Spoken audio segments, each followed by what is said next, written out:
सुनहरी सुबह की धूप में रहीम गांव के खेत में काम करता है। उसके माथे पर पसीना चमकता है क्योंकि वह उपजाऊ मिट्टी में खुदाई करता है। प्रत्येक गतिविधि उनकी अटूट समर्पण का प्रमाण है। उनके चारों ओर की हवा में मिट्टी की गंध भर रही है।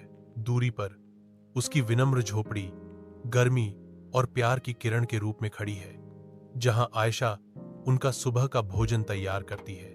एक मुर्गे की आवाज शांत हवा में प्रवेश करती है, जो दिन के अथक परिश्रम का अग्रदूत है। रहीम रुक जाता है। आने वाले दिन का बोझ उसके कंधों पर जम जाता है, क्योंकि वह अपने दूर घर की ओर एक लालसा भरी निगाह डालता है।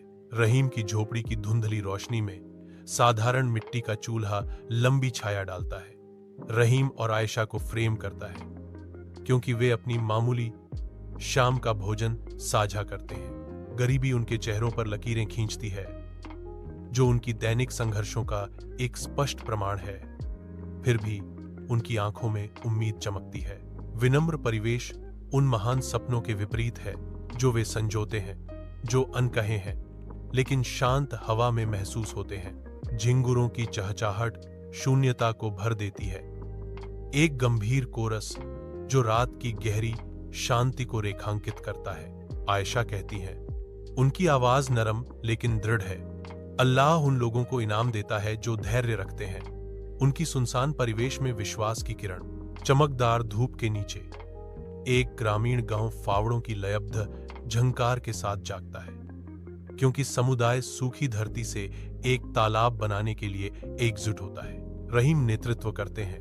उनकी दृढ़ आकृति सूखे से प्रभावित परिदृश्य के बीच आशा की किरण है। सूखे मैदान पर दरारें पड़ जाती हैं, जो लगातार सूखे की एक स्पष्ट याद दिलाती हैं। फिर भी ग्रामीणों के चेहरे जीवन देने वाले पानी की प्रत्याशा से चमकते हैं। महिलाएं ग्रेसफुली पानी के घड़े संतुलित करती हैं। उनके मूवमेंट फ्लूइड और उद्देश्यपूर्ण होते हैं, जबकि बच्चों की हंसी हवा में नाचती है, नवीनीकरण का वादा करती है। तालाब की खुदाई एकता, लचीलापन और एक समृद्ध भविष्य के सामूहिक सपने का एक शक्तिशाली प्रतीक बन जाती है।